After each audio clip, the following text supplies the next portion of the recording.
이 한 주간도 주님의 은혜와 평강이 여러분의 삶 속에 넘치시기를 축원합니다. 최근 몇 년간 인터넷상에서 가장 크게 유행했던 단어 중 하나가 열폭이라는 단어입니다. 열폭, 무슨 뜻일까요? 열등감 폭발해서 앞글자만 딴 신조어로서 열폭은 화를 내지 않아도 될 그런 상황에서 갑작스럽게 터지는 비논리적인 분노와 짜증을 비하할 때 쓰는 말입니다.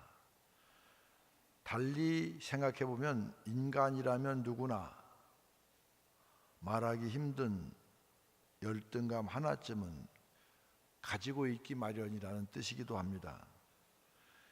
미국의 유명한 정신학자인 제롬 프랭크는 정신질환자의 공통적인 특징에 대해 연구한 끝에 재미있는 결론을 내린 적이 있습니다.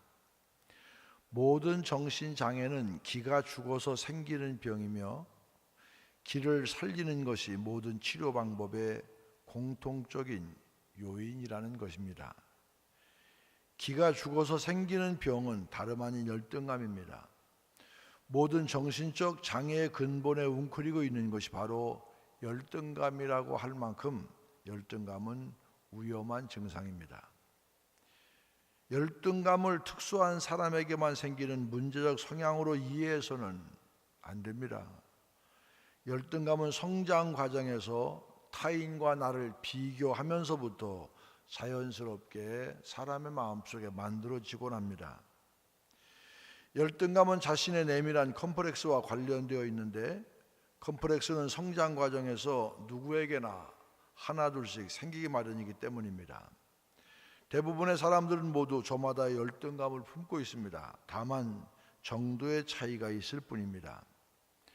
하지만 누구는 열등감을 통해서 성공의 동력으로 삼는가 하면 누구는 열등감의 지배를 당해서 평생을 열등감의 노예로 지내기도 합니다.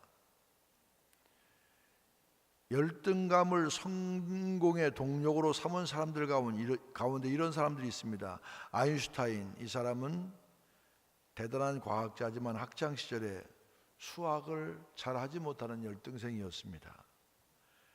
에디슨은 대단한 발명가였지만 학교에서 쫓겨났습니다. 엘비스 프레슬리는 첫 오디션에서 역시 트럭 운전이라 하는 악평을 들었습니다. 이들은 모두 열등감을 극복하거나 혹은 열등감 자체를 동력 삼아서 성공을 향해 내달려서 끝내 그것을 쟁취해낸 사람들이라 할 수 있습니다. 오늘 본문에는 바울이 데살로니가에 도착해서 전도하는 장면이 담겨 있습니다. 바울 일행은 자신의 관례와 습관에 따라 해당에서 복음을 전했지만 이를 본 유대인들은 시기에 사로잡혀서 폭력배를 이끌어 그들을 잡아들이려고 했습니다. 하나님의 뜻에 따라 살던 바울은 생명을 살렸지만 열등감에 붙들려 살던 유대인들은 생명을 죽이는 데 전력을 다했습니다.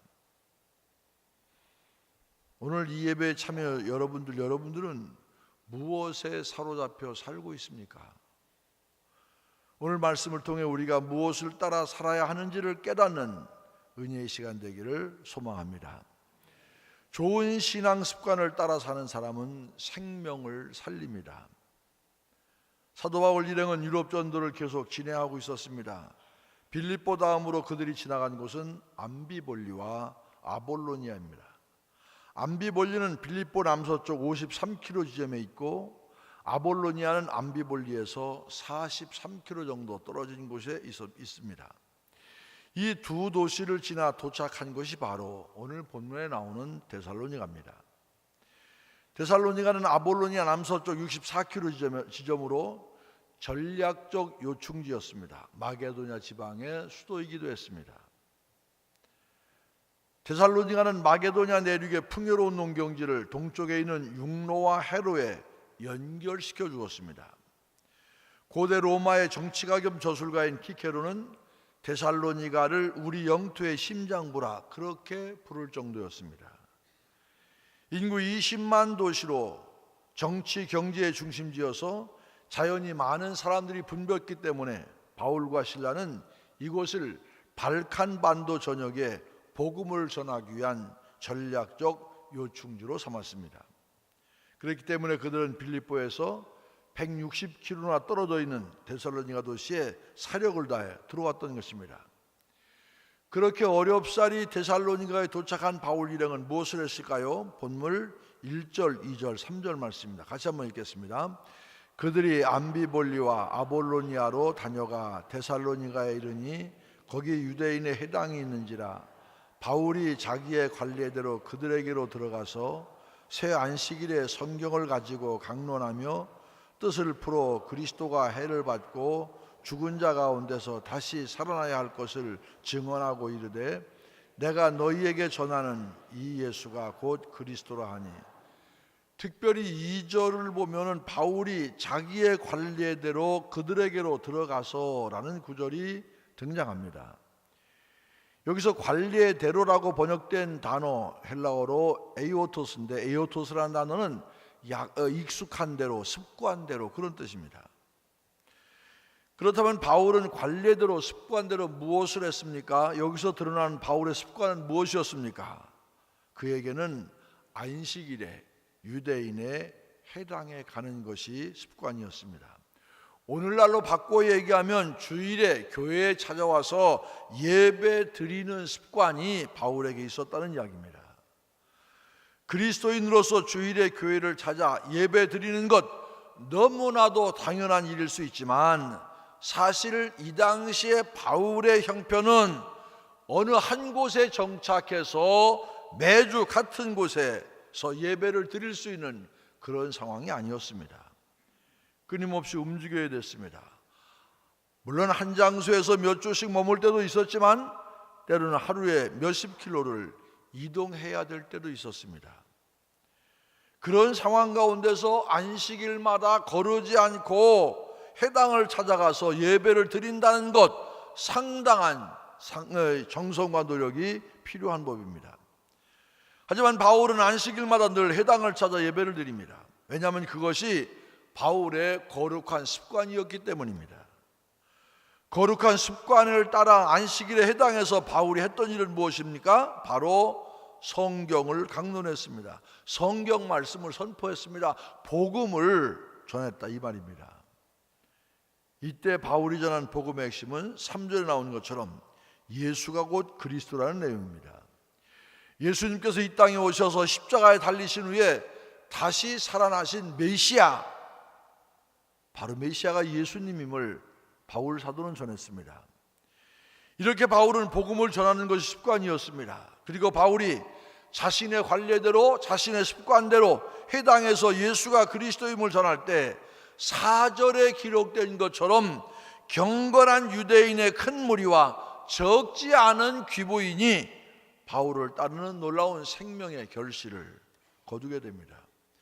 바울이 회당에서 전한 복음, 바울이 회당에 선포한 바로 이 성경 말씀에 영향을 받고 은혜를 받고 경건한 헬라인의 큰 무리와 그리고 적지 않은 귀부인이 바울의 가르침, 바울의 복음 선포에 대해서 동의하고 구원을 받게 됩니다. 이것이 바울이 가진 거룩한 습관이었습니다. 바울은 그저 습관에 따라 예배드리고 주님을 전했을 뿐인데 오늘 가는 곳마다 회당을 찾아 말씀을 전하고 예수님을 전하고 그랬을 뿐인데 많은 사람들이 주님 앞으로 인도되는 그런 역사가 나타났습니다. 잠시 데살로니가에 관한 영상을 함께 잠깐 보겠습니다. 담담한 절박함 속에 숨겨진 두려움 외면하려 애써 보지만 또다시 터져나오는 나의 한숨과 섞인 뜨거운 눈물로 그대 외쳐 부르는 건 내가 가는 이 길이 어디가 끝인지 얼마나 가야 하는지 끝이 있기는 한 건지 내가 가야 할 이 길이 그대 주신 길이라고 그대로 따라. 바울은 드로아에서 마게도냐 사람이 와서 우리를 도우라는 환상을 보고 그 드로아를 떠나서 사모드라게와 네아폴리 빌립보로 거치죠. 그리고 암비볼리와 아볼로니아를 거쳐서 이곳 데살로니가까지 오게 됩니다. 이곳 데살로니가는 사실 그 당시에 마게도니아의 수도였고, 그리고 바울은 이곳에서 회당에서 3주 동안 복음을 전하게 됩니다.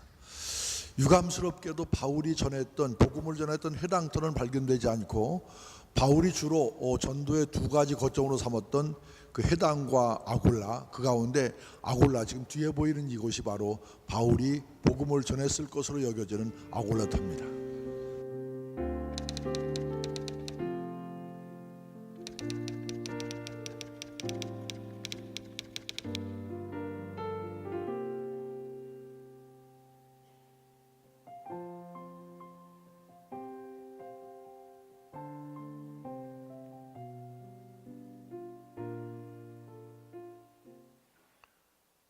퍼스트 클래스 승객은 펜을 빌리지 않는다, 이런 책이 있습니다. 이 책은 17년 동안 주로 1등석의 VIP 승객을 맡았던 미즈키 아키코라는 일본의 국제선 스튜어디스가 쓴 책 이름입니다. 퍼스트 클래스란 비행기 1등석을 지칭한 말이죠. 보통 일반 좌석, 일반 이코노미석보다도 3배 이상 비싸기 때문에 웬만한 부자 아니면 탈 수가 없죠. 큰 대기업 임원이나 부유층 아니면 이용하기가 쉽지 않습니다. 이 퍼스트 클래스는 대개 전체 인구 대비 상위 3% 정도 돼야 이용한다, 그렇게 얘기합니다. 근데 앞서 이야기한 이 책에 따르면 이 퍼스트 클래스를 이용하는 사람들은 다른 좌석 승객들과 다른 점이 있다는 것입니다. 책 제목이 뭐였습니까? 퍼스트 클래스 승객은 펜을 빌리지 않는다. 퍼스트 클래스에 탄 사람들은 남의 펜을 빌려 쓰지 않는다, 그런 얘기입니다. 왜 안 빌릴까요?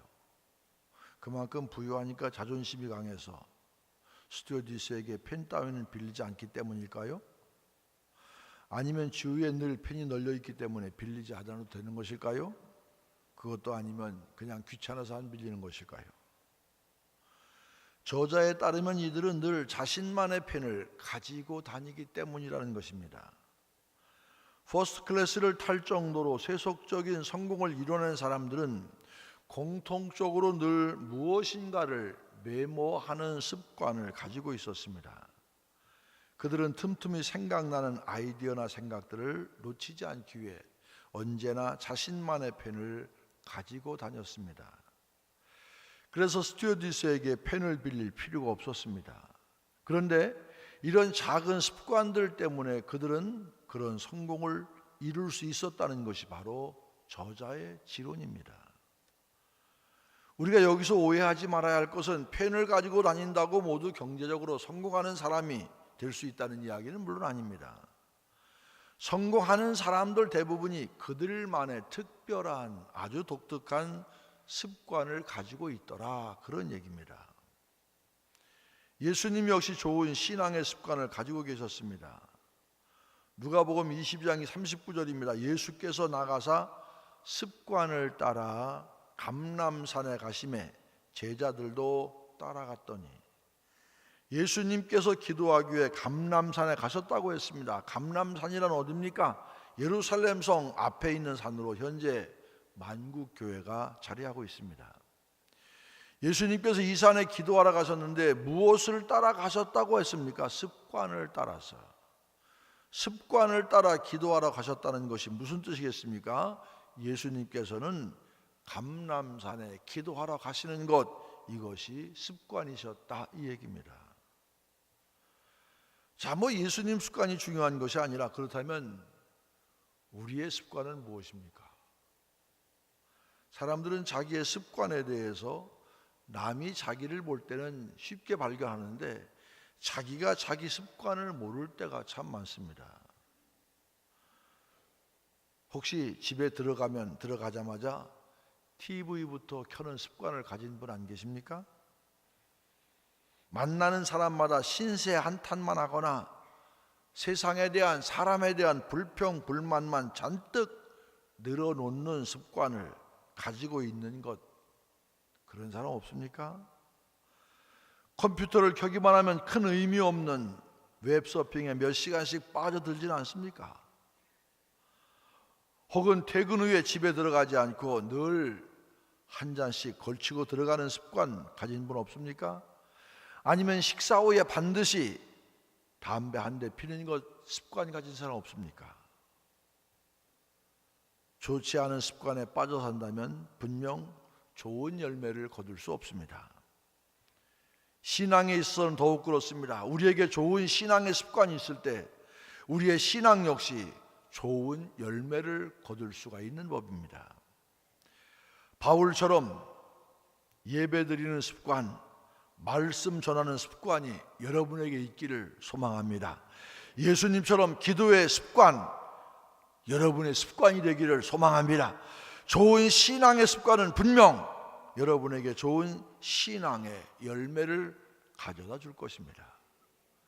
매일 성경을 읽는 습관, 앉아서 책을 읽는 습관, 기도하는 습관, 뭔가 우리가 좋은 습관을 가지면 반드시 습관에 따른 열매가 우리 인생에 맺혀질 것입니다. 삶에 있는 나쁜 습관을 버리고 주님 뜻에 합당한 습관으로 채우는, 그래서 좋은 신앙의 열매를 많이 맺는 여러분들 되시길 주님의 이름으로 축원합니다. 또 하나, 시기의 마음으로 사는 자는 생명을 해합니다.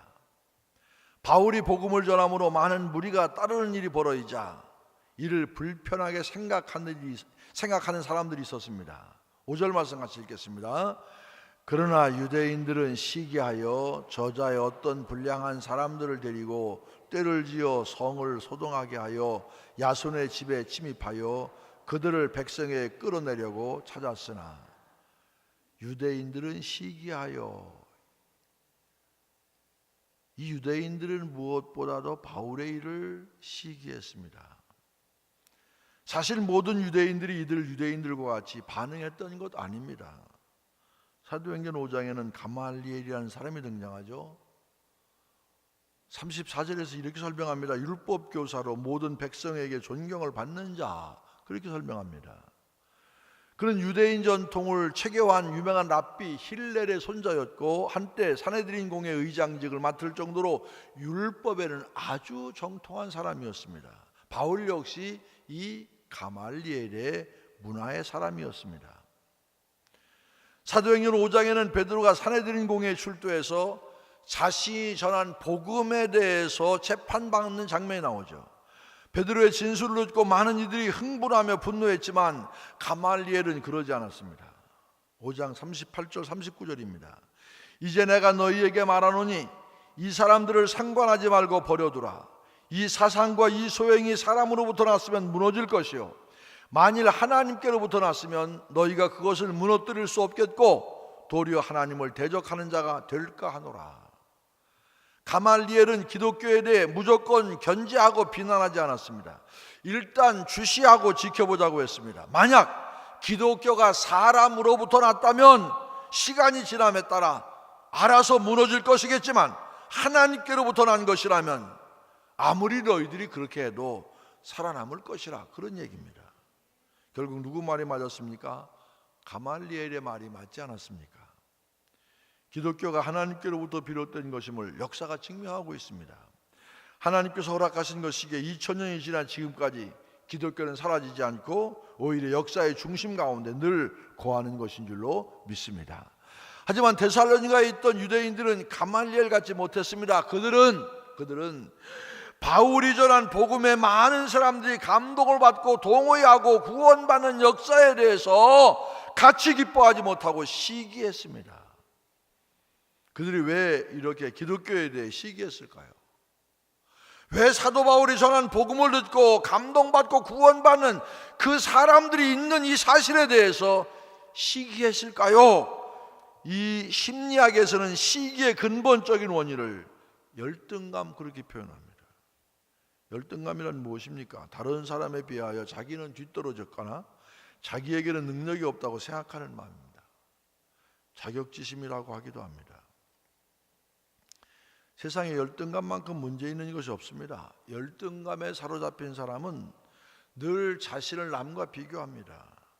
남들과 비교하여 조금이라도 부족한 것이 있으면 그것을 견디지 못하고 자기 비하를 하게 됩니다. 나는 못난 사람이야. 나는 왜 이 정도밖에 안 되지? 속으로는 자기 비하하지만 겉으로는 또 반대로 자기 자랑을 합니다. 결국 자기가 상처를 받는 거예요. 그렇게 마음이 병들다 보니까 다른 사람 관계에서도 항상 문제가 생깁니다. 자신의 약점이 드러날까 봐 노심초사하고 불안해합니다. 남이 나보다 잘 된 거에 대해서 봐주지를 못해요. 이따금 열등감에 사로잡힌 사람들은 공격적인 성향을 띠곤 합니다. 리차드 스미스라는 사람이 쓴 쌤통의 심리학이라는 책에는 반유대주의의 원인을 이렇게 설명합니다. 2차 대전 당시에 독일 사람들에게 있었던 가난한 히스패닉에 대한 정서와 성공한 유대인에 대한 정서가 달랐다는 것입니다. 두 감정 모두 부정적인 감정이었지만 가난한 히스패닉에 대해서는 경멸의 정서가 있는 반면에 성공한 유대인에 대해서는 질투의 감정이 깔려 있었다 그 얘기입니다. 그때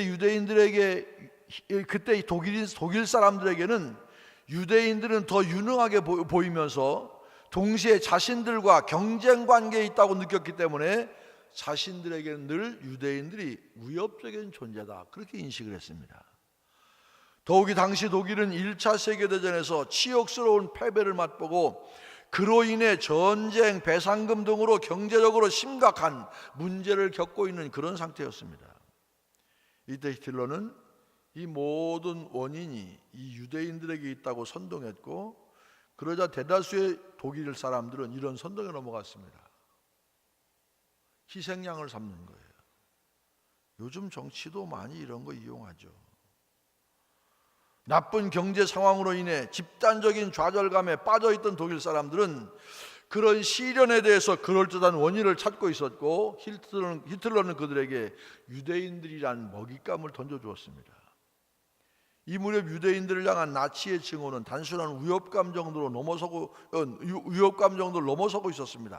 위협감이 문제였다면 그 위협이 사라졌을 때 적대적인 행동도 당연히 멈춰야 합니다. 하지만 유대인들에 대한 증오는 달랐습니다. 나치는 유대인을 아예 제거하고 싶어 했고 그 이유는 유대인들의 존재 자체가 가슴 깊이 질투심을 불러일으켰기 때문입니다. 독일 사람들 중에서는 유대인들의 고통을 즐기는 이까지 있었습니다. 그들은 유대인들이 칫솔로 길거리를 닦는 것, 또 군인들이 유대인의 노인의 수염을 잡아당기고 있으면 우르르 몰려가 구경합니다. 유대인들은 수염 잡는 걸 치욕으로 여깁니다. 심지어 나치의 국민영화 프로그램 중에는 크라프트 드루 프로이데라는 그런 프로그램이 있었는데 이건 독일군들이 유대인 거주 지역으로 버스를 몰고 가서 동물원에서 동물 구경하듯 고통당하는 유대인들을 보면서 즐기는 프로그램이었습니다. 어떻게 인간이 같은 인간에 대해서 이렇게까지 극단적으로 혐오할 수 있겠습니까? 이 책의 저자는 바로 질투와 시기가 이런 끔찍한 일을 가능케 했던 근본적인 감정이라고 말하고 있습니다. 오늘 본문의 유대인들이 바울 일행에 대해서 바로 그런 시기와 질투의 감정을 드러내며 결국에는 폭력까지 행사합니다. 5절에 보면 저자 거리에 불량한 사람들을 이끌고 떼를 지어서 야손의 집에 침입합니다. 야손이 어떤 인물이었는지에 대해서 성경은 설명하고 있지 않지만 빌립보에서 바울 일행이 루디아의 집에 머물렀던 것처럼 데살로니가에서는 야손의 집에 머물고 있었습니다. 그런데 시기에 눈이 먼 유대인들은 불량배를 이끌고 야손의 집에 쳐들어가서 그들을 끌고 나왔습니다. 유대인들은 그들을 끌고 읍장들 앞에 가서 소리 지릅니다. 천하를 어지럽게 하는 이 사람들이 여기도 이름에 야손이 그들을 맞아들였도다. 이 사람들이 다 가이사의 명을 거역하여 말하되 다른 임금 곧 예수라 하는 이가 있다. 왜 이렇게 하는 것일까요? 도대체 바울 일행이 무슨 악행을 저질렀다고 남의 집에 무단 침입해서 이렇게 횡패를 부립니까? 이유는 간단합니다. 바로 바울이 전한 복음 때문에 많은 사람들이 구원받는 그것을 보고 유대인들이 시기에 빠졌습니다.